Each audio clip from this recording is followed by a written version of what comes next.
I want to share with you how to do this breath work. And it's very simple. There's just a few things to keep in mind. So the technique again is called circular connected breathing. And what that means is that there's going to be no pause in between the inhale and the exhale. And so we're going to be creating this really smooth circular rhythm with the breath. It's almost like one breath. It's continuous. And we're going to be breathing actively like that for about 40 minutes.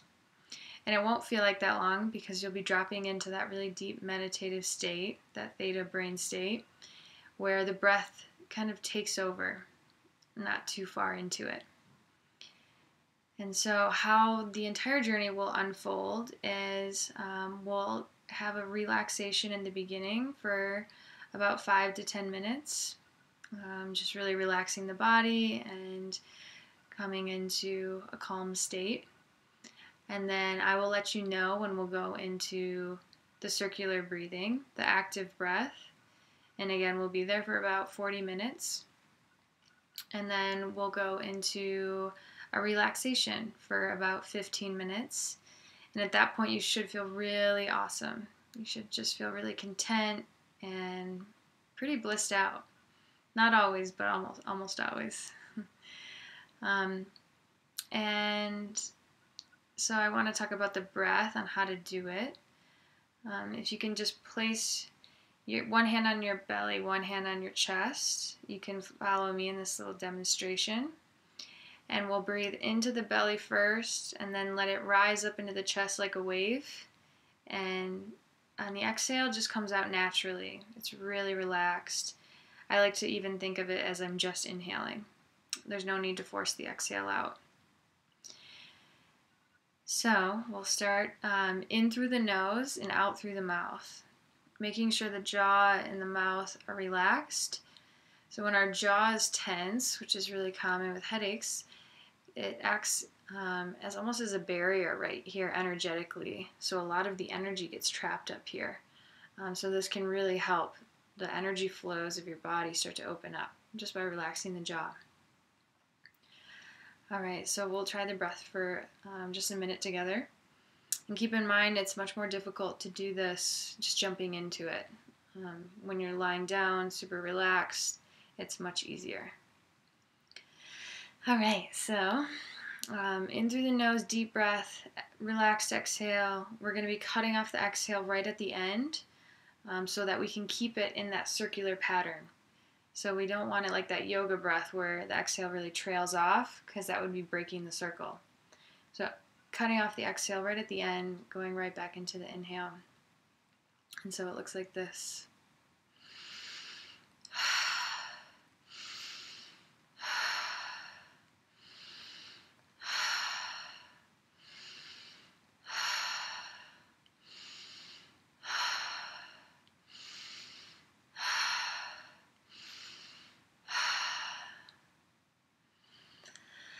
All right. So that's a good rhythm. We're all going to look different on how we're breathing. But I encourage you to really go for it in the beginning, because that's going to get that energetic current really started and able to sustain itself. And then it just becomes much easier as you get deeper into the journey. So let's see. So when you're in that active breathing, we're moving a lot of energy. A lot of things are shifting. If you don't feel anything shifting, don't worry, I promise they are. A lot of times it's happening on a mental level or a spiritual level. And in my opinion, subtlety equals power. So when, a lot of times the first few sessions can be a little more on the physical level. And you can even experience physical pain. Sometimes your hands can cramp up like this. If your hands are cramping up, I want you to ease up on the exhale. And so there's different reasons for why this can happen. A lot of times it's just blockages moving out of the extremities where the energy usually releases from. Sometimes it is a limiting belief or thought pattern coming up from the subconscious, and we're trying to take in all of this high frequency life force energy. So it can sometimes act as a magnet to this denser vibration. And so the body will kind of resist it. So the best thing to do if any physical pain happens is don't just completely stop breathing. The breath is what is helping to move that energy through. So it's really important that when you start this process, you continue it all the way through. Definitely don't just stop halfway through. You want to make sure you complete this process. And again, if there's physical pain, not trying to get rid of it. This is almost like a microcosm of this idea of when we're trying to get rid of something, it will just persist. What we resist persists.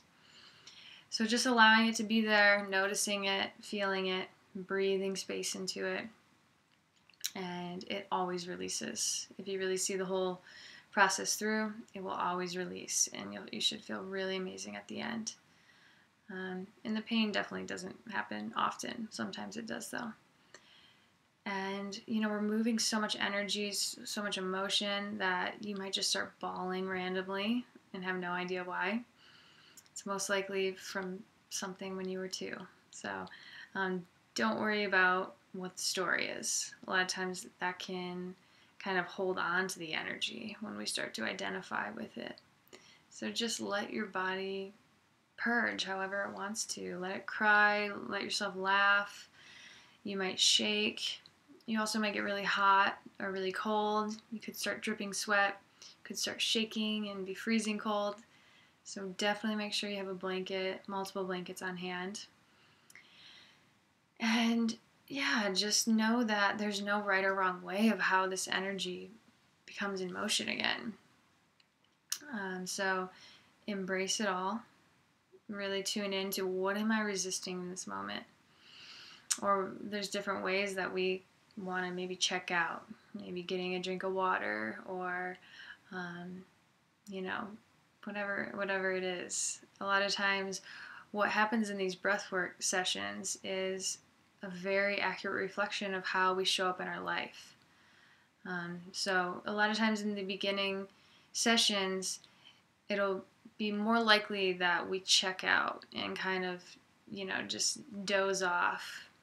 It's not easy to fall asleep during this, but there's some level of resistance sometimes that happens where we kind of just check out and stop breathing. So this is the benefit of having the guided journey. So I will be guiding you through the whole thing and making sure that you're breathing the whole time. So that's really helpful. Let's see. I don't think there's anything else to know about the breath besides don't be hard on yourself. This is a big pattern, so notice if it comes up. Am I doing it right? There is no right or wrong way. It's much more important that you relax and trust yourself. You know how to do this. We're just breathing in and out. The key is to really drop into that consistent breath and allow yourself to start to take in more as you relax deeper. So we are actually being breathed by our universe, by our environment. And so I even like to switch the perspective of we're not taking a breath, we're receiving the breath. So we are allowing our being to melt open and be filled by this energy, by this oxygen. And so as you get into the journey, continue to check in. How can I relax my body even more? How can I very subtly shift my energy of taking that breath and receiving the breath, being filled up by it, and really trusting in the process, relaxing deeper into whatever is there on the exhale. I encourage you to really embrace it all. There's nothing to fix or let go of, and there's nothing to release. So there's a paradox there where, yes, energy is moving and releasing, but that is the result of us really allowing that emotion in, allowing that experience or that part of us that we've made wrong or tried to fix. Just let it all in, embrace it, let it into your heart. And as that happens, you will feel some really incredible releases. All right, so I will be guiding you along the way. I'll be right there with you, encouraging you, and just holding space for you, holding the container. So I'll be going into more about this breath technique, but again, not overcomplicating it. It's very simple, and healing can be extremely simple. So really believe that.